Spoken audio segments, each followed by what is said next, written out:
The pressure to pronounce these names right is like giving me stage fright. Hello, friends! This is the second part to a 3-video series where I'll be covering a brief history and background of the personas of the main characters in the Persona 5 series. Today, we're going to cover the second form personas of each character who has one in Persona 5 and Persona 5 Royal. If you haven't played these wonderful games, especially Royal, and would still like to, I encourage you to come back to this video after your playthroughs because there will be major spoilers throughout this video. With all that being said, let us start the game. Mona's second form persona is Mercurius. Mercurius is based on the Roman god Mercury, also known as his Greek counterpart, Hermes. Many know Mercury as the god of financial gain, commerce, and messages.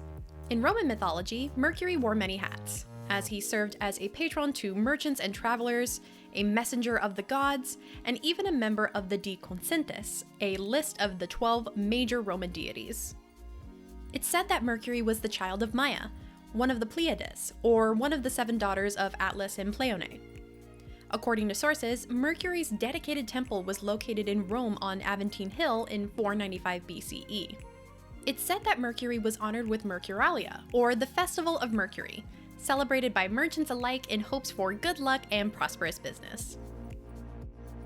Skull's second form persona is Seiten Taisei.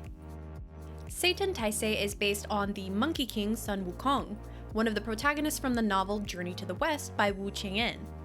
Before Sun Wukong became the Monkey King, he was born from a magical rock atop a mountain as a regular monkey.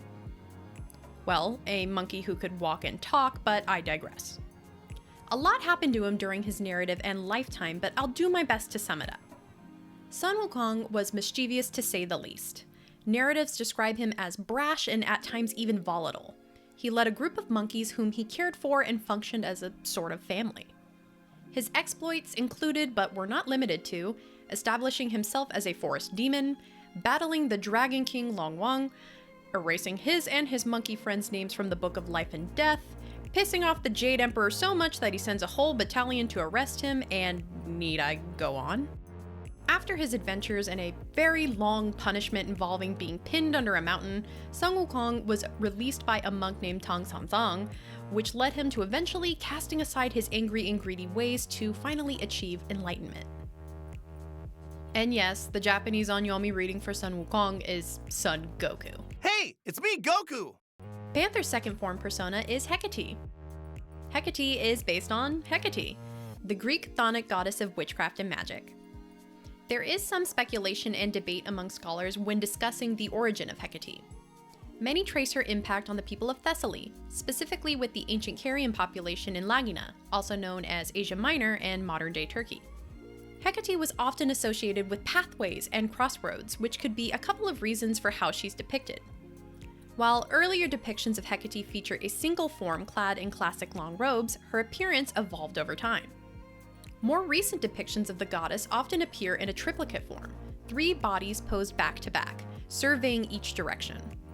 It's said that the statues depicting this particular form of Hecate were quite popular. It's said they were placed on pillars and referred to as Hecateon. It's said that these Hecatea were found in front of homes and before crossroads. Hecate was featured in the abduction of Persephone, as the chthonic goddess was the only one who heard her cries as Hades spirited her away to the underworld. Hecate's triplicate form is also depicted holding torches. A potential reason for why she may be depicted this way is due to the role she played in the abduction story, as she, torch in hand, assisted Demeter in looking for her kidnapped daughter. Fox's second form persona is Kamu Susano-o. Kamu Susano-o is based on Susanoo, or Susanoo no Mikoto, a god featured in Japanese mythology. Born of his father, Izanagi's nose during his face washing, Susanoo, the god of storms, was the brother of Amaterasu, the goddess of the sun, and Tsukuyomi, god of the moon. Much like the seas and storms he oversaw, Susanoo's personality ebbed and flowed, as he was often depicted as wild and violent, but also sensitive and even heroic depending on the story you read. Due to his tumultuous behavior, Susanoo was banished from the heavens by his father, but but not before harassing his sister one last time by challenging her to a godly contest and throwing a temper tantrum when he lost, which subsequently led to Amaterasu, and thus the sunlight, fleeing. After Susanoo fell from grace, he found himself taken in by an elderly couple with a bit of a dragon problem. Yamata no Orochi, an 8-headed sea dragon, had devoured 7 of their 8 daughters. After falling into a drunken slumber, courtesy of the elderly couple and a bucket of sake, Yamata no Orochi was cut apart by Susanoo. It was discovered that in the tail of the dragon lay a sword, the Kusanagi no Tsurugi. After all was said and done, Susanoo was married to the 8th daughter, Kushinada Hime, and sought to make amends with Amaterasu by presenting her with the sword. Amends were made, and he was presented with a final task from his father Izanagi: take his place as guardian of the Yomi, the land of the dead. Queen's second form persona is Anat. Anat is based on Anat or Anat, a major goddess of fertility, hunting, and war featured in texts from Syria's ancient city of Ugarit, known as modern-day Ras Sharma. Many sources depict Anat as an unfearing and fierce warrior goddess.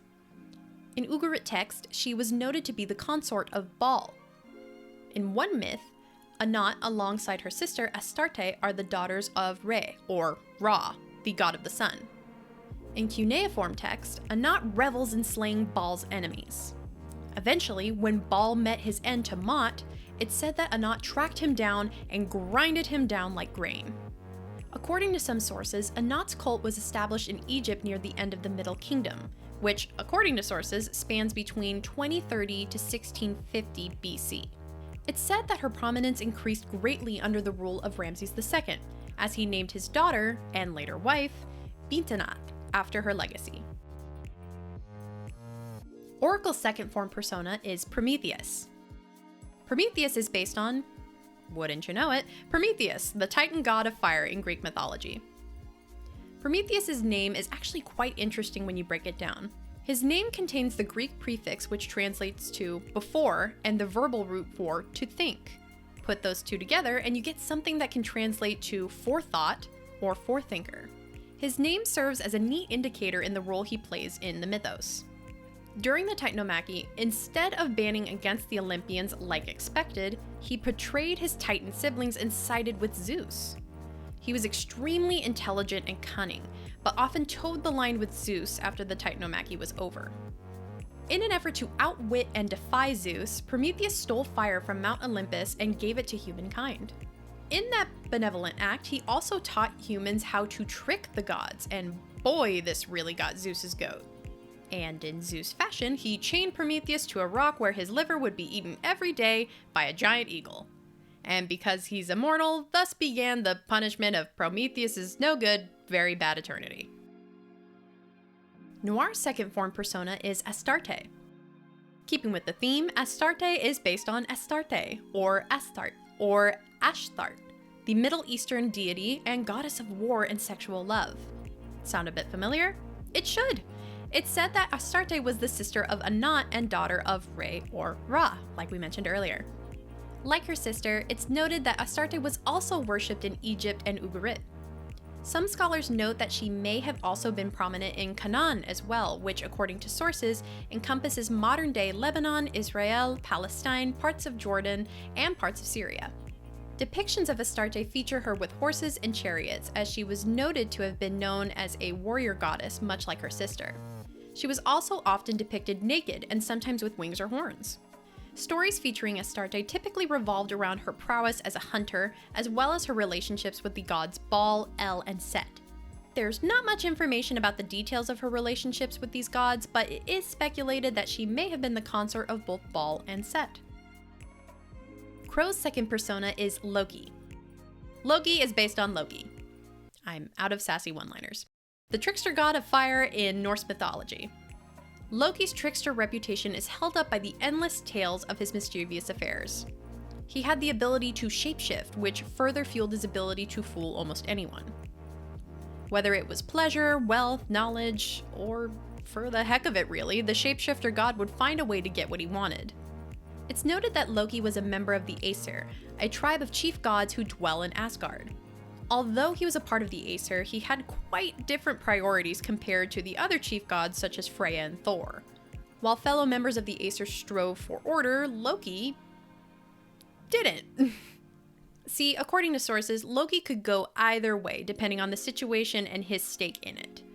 Where his schemes could anger and annoy his fellow gods, in other situations they could actually be helpful. One minute he's using his tricks to assist in the construction of Asgard, and the next he's basically killing a fellow member of the Aesir. Yeah. Essentially, Loki lived for himself and the chaos he created. All in all, potentially due to his more self-centered nature, it's said that Loki was neither for good nor necessarily for evil. Sound familiar? It should! Loki! Violet's second form persona is Vanadis. Vanadis is based on Freya, a major goddess of love, fertility, and battle in Norse mythology. Several sources note that Freya was one of the most fair and gentle of the Norse gods and goddesses. Pigs were said to be a sacred animal of hers, and she was often depicted riding a boar with golden fur.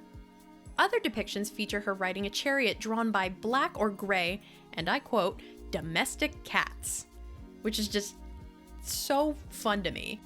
While Freya is noted to have a stellar reputation in comparison to some of her counterparts, she did have a fairly battle-thirsty side. Lest we not forget, she was also associated with war.